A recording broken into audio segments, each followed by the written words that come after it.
Welcome to the Everything Auburn podcast. My name is Carter, and I'm so glad that you're here on this special holiday abbreviated edition of Everything Auburn. My name is Carter. I'm one-time alum. Next to me is Dalton Odom, my co-host, two-time alum. And I'd also like to say welcome to our special guest, Kurt Sasser, also annoyingly two-time alum. Woohoo! So here I am. So we slacking. got 2 2s and 1 1. That's right. Yeah, and I even outnumbered. I even scraped by when I did it. So, but it's okay. I can relate to that. Same. Well, welcome to Everything Auburn. How are you doing, Kurt? Doing well. Happy holidays, and thank you for having me. Question 1 is actually going to come from me, which is probably not typical. Let's do it. The idea is you would ask me questions. Is that right? Generally, that's how it goes. But that's okay.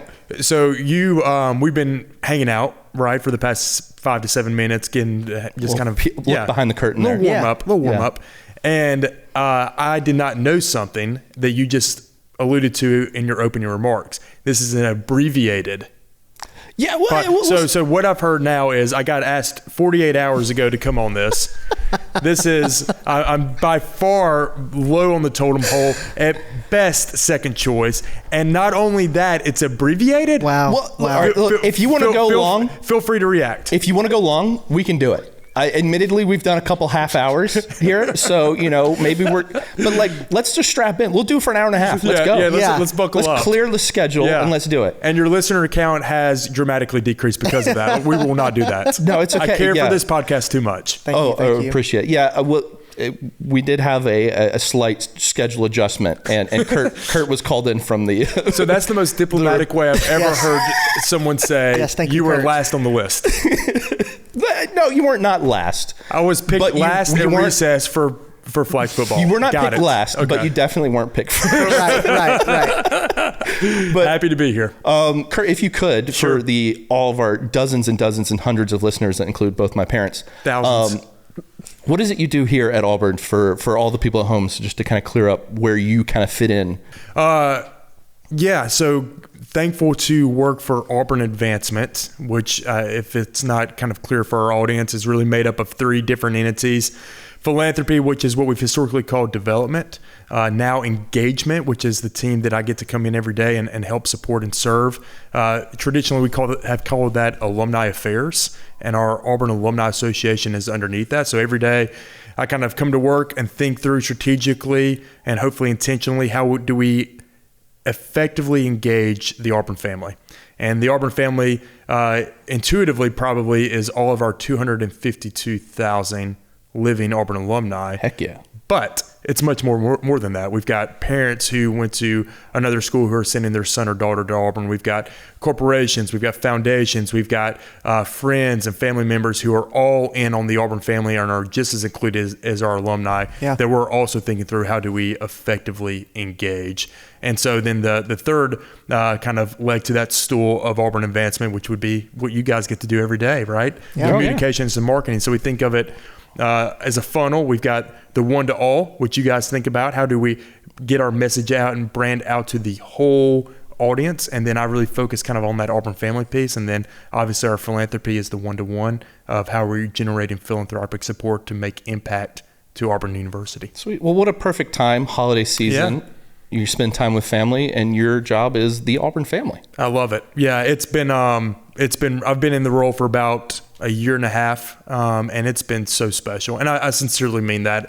I came from the development or philanthropy kind of world, and coming into thinking more of a macro, big picture of how do we really be more intentional with engaging the Auburn family, with not only the expectation that we need them to come to Auburn, but it's also our job and our responsibility to go and meet them where they are, regardless of their stage of life, regardless of their geographical location. It's our job to connect them back to the institution. And that's kind of what we're thinking about. It's been a lot of fun.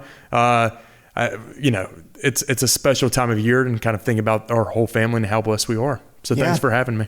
No, well, hey, you know what? We're glad you decided to join us here on our rinky-dink little production over here. Abbreviated rinky-dink little production. Abbreviated, yeah. But it's also, I think it's really cool that everybody is welcome in the Auburn family, but it's one thing that you're very accustomed and knowledgeable on, having been a student NSGA, two-time alum. Two-time. Two-time. Yeah, there you go. Work it in. Dog, how many did you have? 2. Okay. Yeah, what about you, C-Dog? Yeah, just the one. Okay. Just the one. Yeah, that's fine.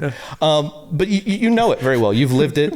You are, and it's I don't know if that's as common everywhere else to have someone in a position like yours that is as well versed in who Auburn is, which I would imagine is a strength and something that you use to your advantage on a daily basis because you know this place like the back of your hand. We're fortunate enough.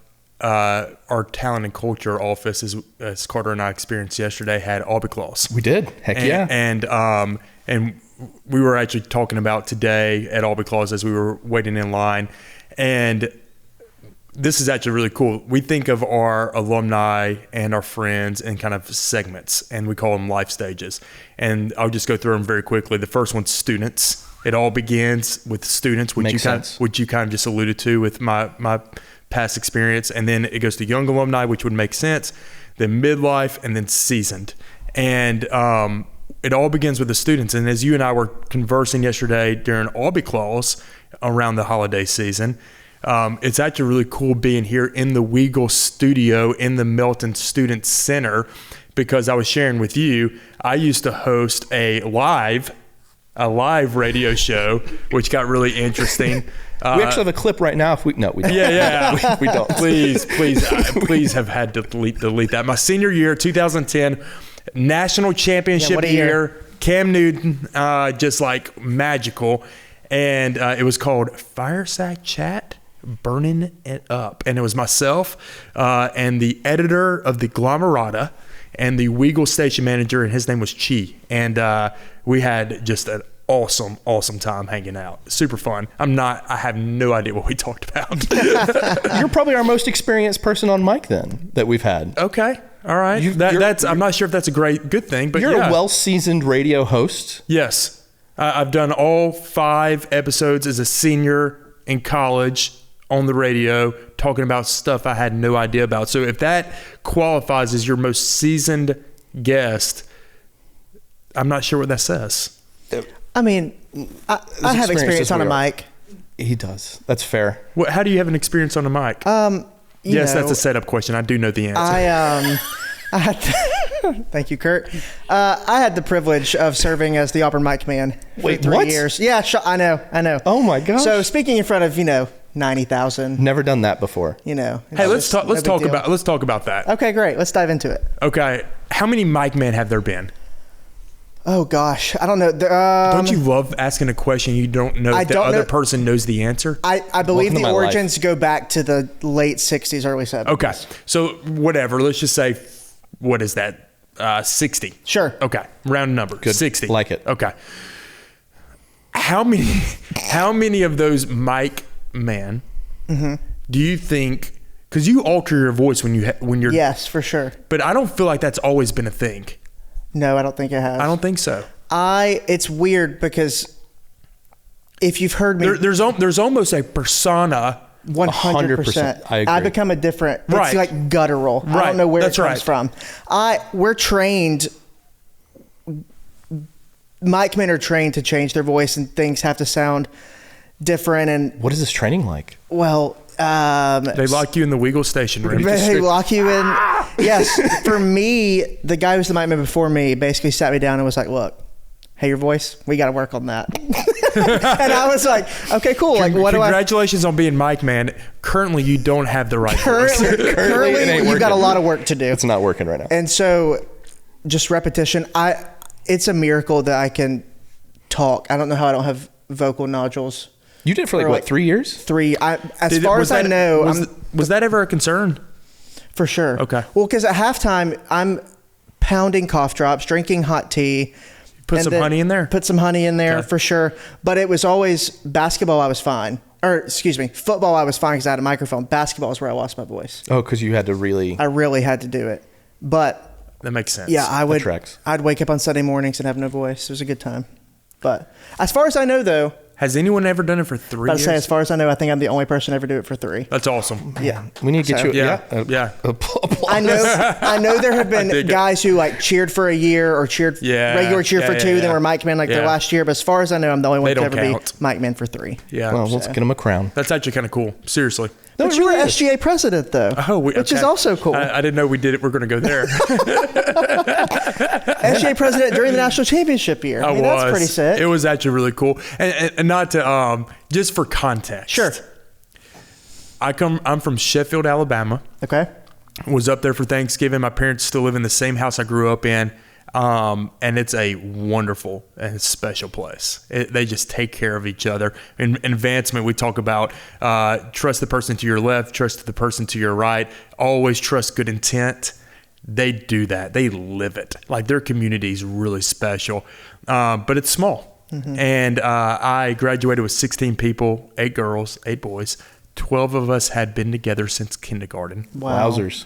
And I came to Auburn, and I was like, "Whoa!" A little bit of a shock there. Whoa! Yeah. And so it was just this like amazing, special journey, and I think that defines Auburn in some sense. And what I mean by that is, you can take a Sheffield, Alabama guy that graduated with 16 people in his class, put him in an environment of 25,000, and he's able to get involved and engaged, not by my own doing, by really Auburn's doing, in terms of we don't care where you come from, we don't care who you are. Once you are a part of the Auburn family, regardless of if you're an alumni, a parent, or a friend, you're ours, right? You have ownership. Mm-hmm. We had a former leader, and I loved how he said this: Auburn has a soul. And Auburn has a soul, right? This is not just another higher education institution. We've got a soul. I mean, there's something to the loyalty of our fan base that's always overly positive. Regardless of a record, we're packing out Jordan Hare Stadium. We're packing out Auburn Arena. We're packing out Plainsman Park. We're supporting volleyball. We're supporting golf on both the women's and men's side. Auburn has a soul to it. And so coming from that environment to where I'm at today, where my wife and our kids call this place home, is just super special. Yeah. It's always thankful to be a part of it. It's always been one of those things that people, I've heard it said about a lot of places, a lot of these, you just don't know. It's hard to explain, hard to put words into it. You just know it when you feel it. And that's kind of like a cop-out answer, I feel like sometimes. But I've been a lot of places that people describe like that. And I've never been somewhere like Auburn. And I think it is that soul. It's that feeling that you have. There's that ubiquity of somebody you see with an Auburn shirt on or Auburn hat, or someone you see on campus, and you have this shared experience. And you and I even, I don't know fully the impetus with your reason, but you and I even left. We did. We did a boomerang. And I left for 3 years, moved my family. We had our daughter at the time, had her son up in Nashville, Tennessee. And I left. I worked for Delta Airlines for 3 years. And I was actually sharing this with our senior vice president and executive director of the Auburn Alumni Association, president of the foundation. Any more titles you want me to give? Rob Wellbaum. He's actually got more. Rob Wellbaum, I was sharing this with Rob. We had our corporate and foundation relations team did a Delta Day at Delta when I worked at Delta. And he said, "Do you remember that?" I was like, "Yeah, I was there, but I was working for Delta." And I remember being there in Atlanta, Georgia. Delta's a great company, great environment. But I very vividly remember missing Auburn. And it's David Housel has that kind of famous quote, to your point, once you've experienced it, you will never be the same. Right. Yeah. No, I had a very, I left, a lot of the reason I left is because I had gone to school at Auburn. I was working here full time. I had been in Auburn for like 8-9 years. And it was like those like college and right out of college years. And that was my whole life experience. And there was this little part of me that thought, I need to kind of leave the nest. Same. And see if I can fly on my own. Same. And I did. And it was really fun. And then I kind of did that for a few years. My daughter was born, started kind of, wanting to try to make a life change, be a better dad, work less, like crazy hours I was working. And then I had a friend call me and say, "Hey, we have this job. You kind of do this sort of thing. Do you know anybody who'd be good for it?" And in that moment, I was like, I really miss Auburn. I know. I really miss Auburn. Yeah. I might know someone who's really good for it. It's me. I might be interested myself. And then there I was, almost 2.5 years, 3 years later, I was right back. It's so interesting you are saying this because I would fall into that young alumni category. I hope I still fall in that category. And so, how old are you? I'm 25. 29. Oh, you're great. Yeah, oh, sweet. You got a few more years. So all of my friends who've graduated and left are so jealous that I'm still here. Yeah. And it's constantly, I'm just looking for a way to get back. I'm looking for a way to get back. And I think it goes back to back when I was a student recruiter. At the end of all of my tours, I would say, look, y'all can go anywhere and receive an education, but you can come to Auburn, receive an education, and make this place your home. Yeah. Which you can't really do at a lot of other places. So I think we've all hit. Yeah, I never thought I'd be back. Not because I didn't want to. I just didn't, I never thought the stars would necessarily align for it to happen. And I'm very glad that it did, because it's a really cool place. Like Kurt, it's one cool place being here as a student and being here as an employee. And then now I'm getting raise my daughter and have a family here and get to witness it, watch my daughter meet Albie. Yeah. And there's so many incredible things that I'm very glad that I get to experience, that if I hadn't been lucky enough to be able to come back, I would have missed out. I wouldn't even know I missed out on it. It's been interesting, to your point, to see how the community has changed over the years to the positive. And I would argue that when I was coming out of school, that a young professional environment, it was there, but I wouldn't call it thriving. And now it's just this really attractive place, not only to even stay, but maybe you go away for 2 years and you come back. And I think it's just been really cool to see the town grow into that in a really healthy way. And then once you get post undergraduate or even graduate, two degrees up here, Okay. Shout out. Easy. Yep. But once you get past that, you also see there's this whole surrounding area of campus called community. Oh yeah. That is really fun. Yeah. And there's stuff to do outside of the university, and even doing stuff with the university changes because it's a different dynamic, because you're not a student, you're an employee or just a citizen of the area. So it's been really cool to experience that too. And you're in a big part of Auburn Advancement as a whole, but specifically what you do is a big part of growing that and kind of shaping what the future of Auburn will be and kind of looks like. We really believe that it's not enough to expect our alumni to come back here. And let's do a quick hypothetical, okay? Love it. Okay. Let's take me, okay? I'm in my 30s. I'm not going to say if I'm up or down on that decade, but I'm in my 30s. I've got a soon-to-be 7-year-old girl and a soon-to-be 5-year-old boy. And shout out to Adeline Shepherd. And so let's say that let's say I lived in Dallas, Texas, and I'm at the, even right now, I'm at the, I work what I consider to be, pretty hard, and as we all do. Oh, yeah. And I've got young kids. And so when I'm not working, I try, and I fail at this, but I try to really engage with my family in a very intentional way. And that's the beauty of living in Auburn. But if I'm in Dallas, so my capacity, here's the point. My capacity of time is extremely limited. So my ability, even if I have the financial resources, my ability to get back to Auburn is just limited by time. Yeah. Our most scarce resource.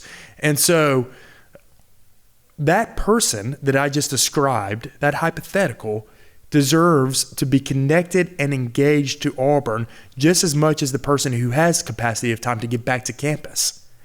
And so what I've often said is it's our job, regardless of what stage of life or phase of life that I talked through earlier that you're in, regardless of where you live. We now have 5 regional, we just started this October 1. We now have 5 regional engagement officers that are leveraging over our 100 club and affiliate network as a part of the Auburn Alumni Association to go out and connect and utilize our volunteer network to meet Auburn family members who are otherwise not connected back to the institution and find out from you, what are you passionate about? How do you want to stay connected? And by the way, you can stay connected / engaged right where you are, regardless of your ability from a time standpoint to give back to campus. One of my favorite things that I often say that you two have heard at nauseum, Auburn athletics, famously quoted by David Housel, is the front porch to the institution. I could not agree more. That's a great analogy. It's beautiful. If that's the front porch, what does engagement/alumni engagement mean? It means inviting you from the front porch inside the house. And so we want you to not be just connected or engaged back to Auburn at a point in time. We want you to be connected and engaged on an ongoing basis. That's I'm good. getting fired up. That was good. Yeah. Well, how about this? That was a long time. I'll put you a little bit on the spot here. Okay. As we're kind of closing in on our abbreviated, if you will. He's been looking at his clock a lot. Hey, I just got a little timer going. I'm just keeping an eye on it. If we could give some of the people listening to this some agency themselves, what is maybe the best way to engage themselves? Obviously, you and your team are doing a lot of work on reaching those people, but if someone wants to do that themselves and reach out and get connected, what would be the best way they can do that? Yeah, reach out to us through our social channels, through any of our regional engagement officers. So by that regional engagement model that I described, we cover the entire country. Heck yeah. And the easiest way to kind of get connected to one of those individuals is really to kind of raise your hand at one of the local clubs or affiliate groups that are within your respective geographical area. And if you're like, I don't know where that is, we've got them all listed on our website. Just go to the Auburn Alumni Association's webpage, and we've got them all listed, and you can kind of find some contact information there. My email address is Kurt, Kurt.Sasser, Sasser, at Auburn.edu. If you want to get to know more, if you're like, hey, I'm really interested, I really want to connect, email me. We will get you plugged in. Beautiful. There you go, people. That. Wonderful. Also, I want to give a shout out here. I love the sock game, by the way. It's the holiday season. It's a great thing. I love it. Yeah, they told me, I think you guys told me to wear an Auburn polo for the camera, right? Oh, yeah. And then, but it is bold call on the footies because it's chilly out. I took one step out of my house this morning and I was like, well, but it's that, but I do this. I don't want to go back in. Right. Well, I noticed I didn't make a change. Yeah. So I'm already committed. I did that with, I've got a quarter zip on. I did that with the jacket. I mean, it's, I think high of 50, low of 26. I mean, it's frigid. Yeah. And it's kind of, for an Alabama boy here. For an Alabama boy, it is frigid. It is, might as well be zero. Yeah.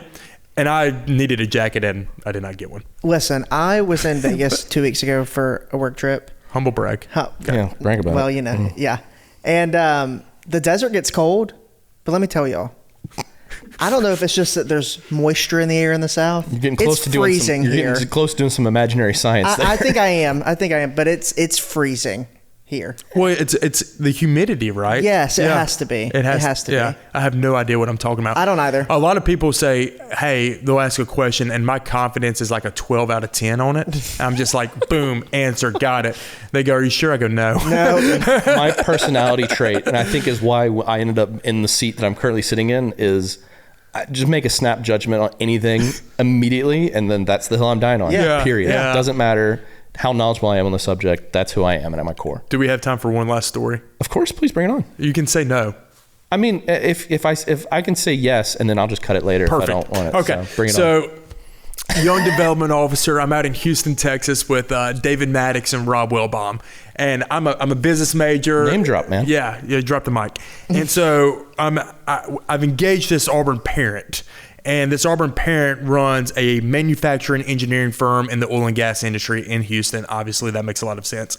And we're going through, and it's just like all technical. And what this company does is they take a drill and they take a plot of land or area where they think there's oil, and they go down and they use all these gyro thingamajigs and they map it out, and through their technology they can say with a degree of certainty, we believe that you're going to be able to source this amount of oil from this specific area.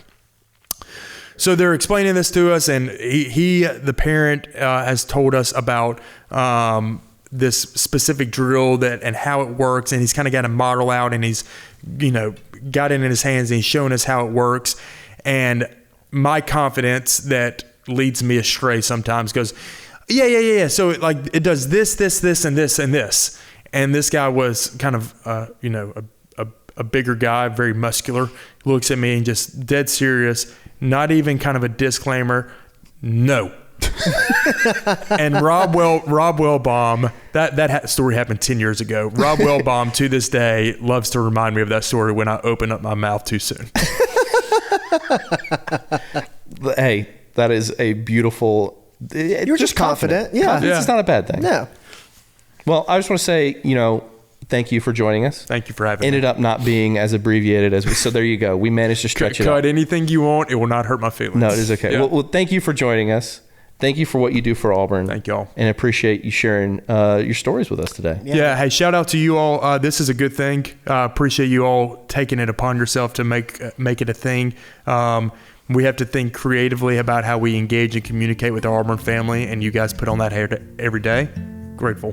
Well, hey, next time we have a scheduling mishap, we'll get you in as well then too.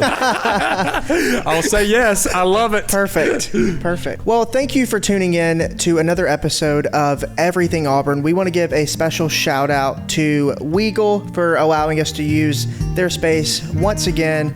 We hope that all of you have a safe and happy holiday season, and War Eagle. War Eagle. War Eagle.